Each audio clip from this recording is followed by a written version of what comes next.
BJP ನಾಯಕರ ಸಾಲು ಸಾಲು ಆರೋಪಕ್ಕೆ ಪ್ರಿಯಾಂಕ್ ಖರ್ಗೆ ಕೂಡ ಇವತ್ತು ಪ್ರೆಸ್ ಮೀಟ್ ಮಾಡಿ ಕೌಂಟರ್ ಕೊಟ್ಟಿದ್ದಾರೆ. ಬಿಜೆಪಿ ವಿರುದ್ಧ ಪ್ರಿಯಾಂಕ್ ಖರ್ಗೆ ಹರಿಹಾಯ್ದಿದ್ದು, ನಾನು ಯಾಕೆ ರಾಜೀನಾಮೆ ಕೊಡಬೇಕು, ಅವ್ರು ಯಾಕೆ ನನ್ನ ರಾಜೀನಾಮೆ ಕೇಳ್ತಿದ್ದಾರೆ ಅಂತ ಹೇಳಿ ರಿಯಾಕ್ಟ್ ಮಾಡಿದ್ದಾರೆ. ಗುತ್ತಿಗೆದಾರ ಸಚಿನ್ ಆತ್ಮಹತ್ಯೆ ಪ್ರಕರಣಕ್ಕೆ ಸಂಬಂಧಪಟ್ಟಂತೆ ವಿಜಯೇಂದ್ರ ಅವರ ಆರೋಪವನ್ನ ತಳ್ಳಹಾಕ್ತಾ, ನಾನು ಯಾಕೆ ರಾಜೀನಾಮೆಯನ್ನ ಕೊಡಬೇಕು, ಇವ್ರು ಯಾಕೆ ನನ್ನ ರಾಜೀನಾಮೆಯನ್ನ ಕೇಳ್ತಾ ಇದ್ದಾರೆ ಅಂತ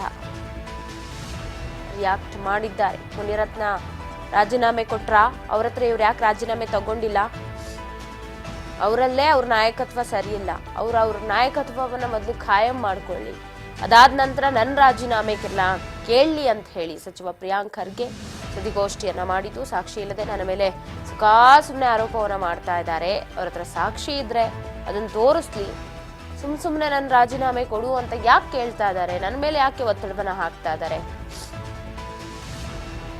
ಇವತ್ತು ಪ್ರಿಯಾಂಕ್ ಖರ್ಗೆ ಮಾಡಿದಂತಹ ಪ್ರೆಸ್ ಮೀಟ್ ನಲ್ಲಿ ಕೌಂಟರ್ ಕೊಟ್ಟಿದ್ದಾರೆ ವಿಜಯೇಂದ್ರ ಹಾಗೆ ಬಿಜೆಪಿಯವರ ಆರೋಪಕ್ಕೆ ಸಂಬಂಧಪಟ್ಟಂತೆ.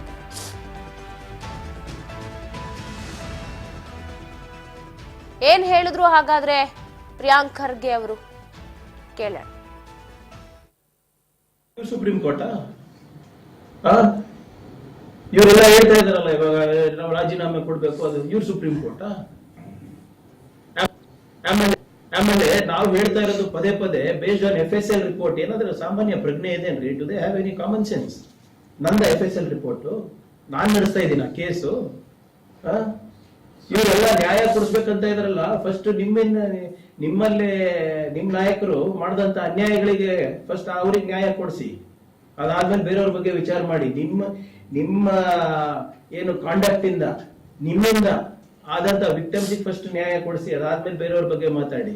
ನಾನು ಯಾವತ್ತನ ಹೇಳಿದ್ದೀನಿ ನಾನ್ ಕಾನೂನು ಅಂತ? ಕಾನೂನಲ್ಲಿ ಏನ್ ನಡೆಯಿದೆ, ಕೋರ್ಟ್ ನಲ್ಲಿ ಏನಿದೆ, ಸಾಕ್ಷಿಗಳೇನಿದೆ, FSL ರಿಪೋರ್ಟ್ ಏನಿದೆ, ಅದನ್ನ ಆಧಾರದ ನಾನು ಮಾತಾಡ್ತಾ ಇರೋದು. ನೀವು ಯಾವ ಆಧಾರದ ಮೇಲೆ ಮಾತಾಡ್ತಾ ಇದ್ದೀರಾ ಸ್ವಾಮಿ? ಯಾವ ಆಧಾರದ ಮೇಲೆ ಮಾತಾಡ್ತಾ ಇದ್ದೀರಾ? ನಾನು ಹೇಳ್ತಾ ಇದ್ದೀನಲ್ಲ, ಇಟ್ಟು ಮಾತಾಡಿ, ಸುಮ್ನೆ ಏನು ಗಾಳಿನಲ್ಲಿ ಗುಂಡು ಹಾರಿಸೋದಲ್ಲ. ಬಂದ್ಬಿಟ್ಟು ರಾಜೀನಾಮೆ ಕೇಳ್ತಾ ಇರೋ ಲಾಜಿಕ್ ಯೂಸ್ ಇದ್ರೆ ಮತ್ತೆ ಇವರು ರಾಜೀನಾಮೆ ಕೊಡ್ಬೇಕಲ್ಲ. ಯತ್ನಾಳ್ ಹೇಳ್ತಾ ಇದ್ರಲ್ಲ, ಮೊರಿಷಿಯಸ್ ನಲ್ಲಿ ಇದೆ, ಅದ್ಲಿದೆ, ಇಲ್ಲಿದೆ, ಆ ಹೆಸರು ಯಾರೋ ಬರ್ತಾ ಇಲ್ಲ, ಯಾವ್ದು ಉಮೇಶ ಬಸ್ ಕಂಡಕ್ಟರ್ ಯಾರು, ಅವರು ಆಗ್ತಾರಲ್ಲ, ಮನಿ ಲಾಂಡ್ರಿಂಗ್ ಆಗಿದೆ ಅಲ್ವಾ, ಅವ್ರ ಅಫಿಡವಿಟ್ ನಲ್ಲೇ ಇದೆ ಅಲ್ವಾ, ಯಾಕೆ ರಾಜೀನಾಮೆ ಕೊಟ್ಟಿಲ್ಲ? ಪಾಸ್ಕೋ ಪ್ರೂವ್ ಆಗಿದೆ ಅಲ್ಲ, ಯಾಕೆ ರಾಜೀನಾಮೆ ಕೊಟ್ಟಿಲ್ಲ? ಚಾರ್ಜ್ ಶೀಟ್ ಆಗಿದೆ ಅಲ್ಲ ಮುನಿರತ್ನ ಮೇಲೆ, ಯಾಕೆ ರಾಜೀನಾಮೆ ಕೊಟ್ಟಿಲ್ಲ? ಇಂಥದ್ದು ಹಲವಾರು ಇದೆ. ಫಸ್ಟ್ ನಿಮ್ ಪಾರ್ಟಿನವರಿಗೆ ನೋಟಿಸ್ ಕೊಡೋ ಧೈರ್ಯ ಮಾಡಿ, ಆಮೇಲೆ ಬಂದು ನಮ್ಮ ಮನೆ ಮುದ್ಗೆ ಹಾಕಿ ಟೀ ಕಾಫಿ ವ್ಯವಸ್ಥೆ ಮಾಡ್ತೀವಿ, ಮತ್ತೆ ಅಲ್ಲಿ ಬಂದು ನೀರು ಕೊಟ್ಟಿಲ್ಲ ಅಂತ ಅದಕ್ಕೊಂದು ಪ್ರತಿಭಟನೆ ಮಾಡ್ತೀವಿ. ಅದರಿಂದ ಇವೆಲ್ಲಾನು ಕೂಡ ಅವರು ನಾಯಕತ್ವವನ್ನ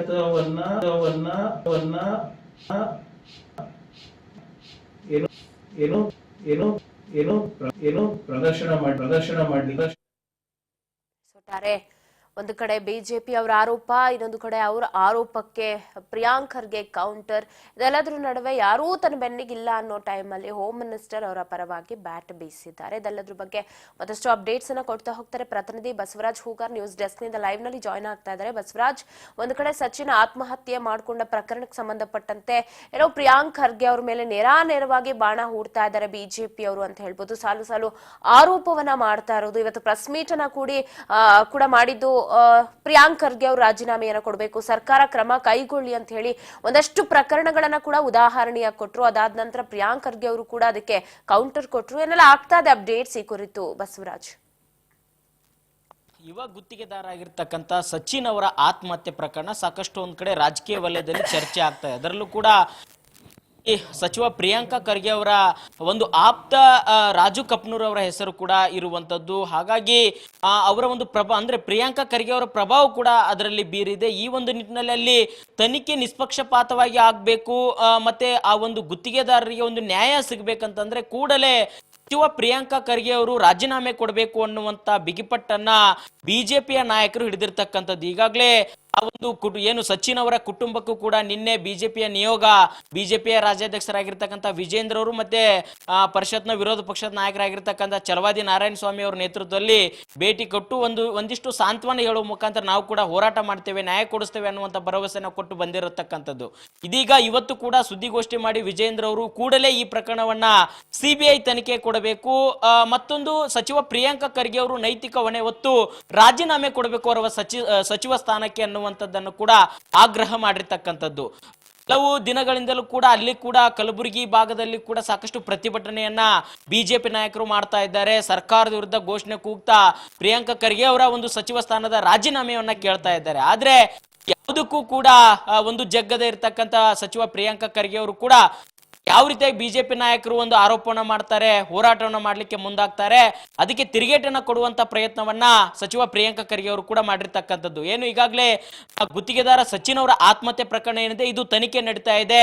ತನಿಖೆ ಆಗ್ಲಿ ಅದರಲ್ಲಿ ಯಾರ ಆಪ್ತರು ಇದ್ರು ಅನ್ನೋದು ದೊಡ್ಡ ವಿಚಾರ ಅಲ್ಲ, ಆದ್ರೆ ಅದಕ್ಕೆ ನ್ಯಾಯ ಸಿಗಬೇಕು, ಸತ್ಯಾಸತ್ಯತೆ ಗೊತ್ತಾಗಬೇಕು ಅನ್ನುವಂಥದ್ದು ಪ್ರಮುಖವಾಗಿರ್ತಕ್ಕಂಥ ವಾದ ಸಚಿವ ಪ್ರಿಯಾಂಕ ಖರ್ಗೆ ಅವರದ್ದು. ಹಾಗಾಗಿ ಆ ಒಂದು ಈಗ ರಾಜೀನಾಮೆ ಕೇಳ್ತಕ್ಕಂಥ ಬಿಜೆಪಿ ನಾಯಕರು ಯಾವುದರಲ್ಲಿ ದಾಖಲೆ ಇದೆ, ಏನ್ ಎವಿಡೆನ್ಸ್ ಇದೆ ಅನ್ನುವಂಥದ್ದನ್ನು ಕೂಡ ಅವರು ಕೊಡ್ಲಿ, ಅದ್ರ ಮೇಲೆ ನಾನು ಮಾತನಾಡ್ತೇನೆ ಅನ್ನುವಂಥ ಮಾತನ್ನು ಕೂಡ ಹೇಳ್ತಾ ಇದ್ದಾರೆ. ಯಾಕಂತಂದ್ರೆ ಡೆತ್ ನೋಟ್ ಅಲ್ಲಿ ಸಚಿವ ಪ್ರಿಯಾಂಕ ಖರ್ಗೆ ಅವರ ಹೆಸರು ಕೂಡ ಇಲ್ಲ, ಆದ್ರೂ ಸಹಿತ ರಾಜೀನಾಮೆಗೆ ಆಗ್ರಹಿಸ್ತಾ ಇದ್ರೆ ಎಲ್ಲೋ ಒಂದ್ ಕಡೆ ಬಿಜೆಪಿಯ ನಾಯಕರು ಒಂದ್ ಕಡೆ ಬೇರೆ ಬೇರೆ ವಿಚಾರಗಳಿಗೆ ಯಾವುದಕ್ಕೂ ಕೂಡ ಅವರ ಪಕ್ಷದಲ್ಲಿ ಇರ್ತಕ್ಕಂಥ ಹಲವಾರು ಪ್ರಕರಣಗಳ ಬಗ್ಗೆ ಮಾತನಾಡ್ತಾ ಇಲ್ಲ.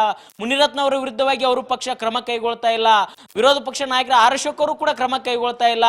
ಆದ್ರೆ ಈ ನನ್ನ ವಿಚಾರಕ್ಕೆ ಮಾತ್ರ ರಾಜೀನಾಮೆಗೆ ಪದೇ ಪದೇ ರಾಜೀನಾಮೆಗೆ ಕೇಳ್ತಾ ಇದ್ರೆ, ಆದ್ರೆ ಯಾವುದೇ ರೀತಿ ದಾಖಲೆಗಳಿಲ್ಲ, ನನ್ನ ಹೆಸರು ಕೂಡ ಇಲ್ಲ ಅಥವಾ ನನ್ನ ಪಾತ್ರ ಅದರಲ್ಲಿ ಇಲ್ವೇ ಇಲ್ಲ. ಹಾಗಾಗಿ ನನ್ನ ಆಪ್ತರಿರ್ಲಿ ಅಥವಾ ಬೇರೆ ಯಾರೇ ಇರ್ಲಿ, ಅದು ತನಿಖೆ ಆದ ಬಳಿಕ ಸತ್ಯಾಸತ್ಯತೆ ಗೊತ್ತಾಗುತ್ತೆ ಅನ್ನುವಂಥದ್ದು. ಆದ್ರೆ ಒತ್ತಾಯ ಅಂತಕ್ಕಂಥದ್ದು ಈ ಸಚಿವ ಹೇಳಿರ್ತಕ್ಕಂಥದ್ದು ಕೇಂದ್ರದ ತನಿಖಾ ಸಂಸ್ಥೆಗಳು ಎಷ್ಟರ ಮಟ್ಟಿಗೆ ಕೆಲಸ ಮಾಡ್ತವೆ ನಮಗೂ ಕೂಡ ಗೊತ್ತು.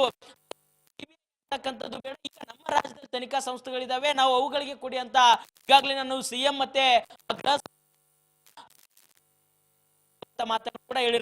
ಡಿಸ್ಟರ್ಬೆನ್ಸ್ ಇದೆ. ಬಸವರಾಜ್, ಒಂದ್ ಕಡೆ ನೀವು ಹೇಳ್ತಾ ಇದ್ರಿ ಗುತ್ತಿಗೆದಾರ ಆತ್ಮಹತ್ಯೆ ಪ್ರಕರಣಕ್ಕೆ ಸಂಬಂಧಪಟ್ಟಂತೆ ಪ್ರಿಯಾಂಕ್ ಖರ್ಗೆ ಅವ್ರು ಯಾಕೆ ರಾಜೀನಾಮೆಯನ್ನ ನಾನು ಕೊಡಬೇಕು, ಯಾಕಂದ್ರೆ ಹಿಂದೆ ಅವರು ಕೂಡ ಹೇಳಿದ್ರು ನೀವ್ಯಾಕೆ ಮುನಿರತ್ನ ಅವ್ರನ್ನ ರಾಜೀನಾಮೆ ಪಡ್ಕೊಳ್ಳಿಲ್ಲ ಅಂತ ಹೇಳಿ. ಅಂದ್ರೆ ಇಲ್ಲಿ ಆರೋಪಕ್ಕೆ ಪ್ರತ್ಯಾರೋಪ ಅಂತ ಅನ್ಕೊಂಡಿದ್ದ ದೊಡ್ಡದಾಗೆ ಮಾಡ್ತಾ ಹೋಗ್ತದಾರೆ ಹೊರತು ಆತ್ಮಹತ್ಯೆಗೆ ನಿಖರ ಕಾರಣ ಏನು ಅನ್ನೋದನ್ನ ಕಲೆ ಹಾಕೋಕ್ ಯಾರು ಮುಂದಾಗ್ತಾ ಇಲ್ಲ ಅಂತ ಹೇಳಿ ಬಸವರಾಜ್.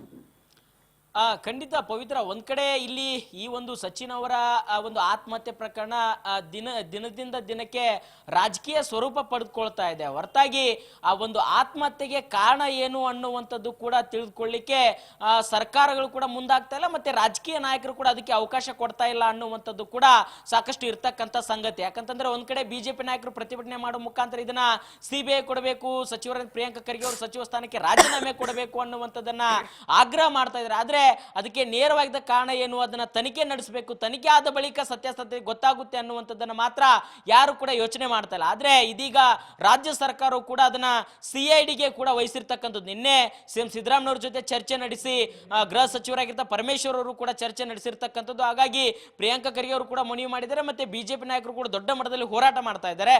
ಹಾಗಾಗಿ ಈ ಒಂದು ಪ್ರಕರಣವನ್ನ ಇದರಲ್ಲಿ ಏನಾಗಿರಬಹುದು ಅನ್ನುವಂಥದ್ದು ಮತ್ತೆ ಯಾರ ಕಾರಣ ಏನೆಲ್ಲ ಕಾರಣಗಳು ಅನ್ನುವಂಥದ್ದನ್ನ ತಿಳಿದುಕೊಳ್ಳಿಕ್ಕೆ ಇದನ್ನ ಸಿಐಡಿ ತನಿಖೆಗೆ ವಹಿಸಿ ಈಗಾಗಲೇ ರಾಜ್ಯ ಸರ್ಕಾರ ಆದೇಶ ಕೂಡ ಮಾಡಿರ್ತಕ್ಕಂಥದ್ದು. ಆದ್ರೆ ಬಿಜೆಪಿ ನಾಯಕರು ಮಾತ್ರ ಇದನ್ನ ಸಿಬಿಐಗೆ ವಹಿಸಬೇಕು ಅನ್ನುವಂಥ ಬಿಗಿಪಟ್ಟ ನಡೆದಿರ್ತಕ್ಕಂಥದ್ದು. ಸಿಬಿಐಗೆ ವಹಿಸಲಿಲ್ಲ ಅಂತಂದ್ರೆ ನಾವು ಮುತ್ತಿಗೆ ಹಾಕ್ತೇವೆ, ದೊಡ್ಡ ಮಟ್ಟದಲ್ಲಿ ಹೋರಾಟ ಮಾಡ್ತೇವೆ ಅನ್ನುವಂಥ ಮಾತನ್ನು ಕೂಡ ವಿಜೇಂದ್ರ ಅವರು ಹೇಳಿರ್ತಕ್ಕಂಥದ್ದು. ಹಾಗಾಗಿ ಏನು ಗುತ್ತಿಗೆದಾರ ಸಚಿನ್ ಅವರ ಆತ್ಮಹತ್ಯೆ ಪ್ರಕರಣದಲ್ಲಿ ಈಗ ಸಿಐಡಿ ವಹಿಸಿರ್ತಕ್ಕಂಥ ರಾಜ್ಯ ಸರ್ಕಾರ ಯಾವ ತನಿಖೆ ನಡೆಸುತ್ತೆ, ಅದರಲ್ಲಿ ಸತ್ಯಾಸತ್ಯತೆ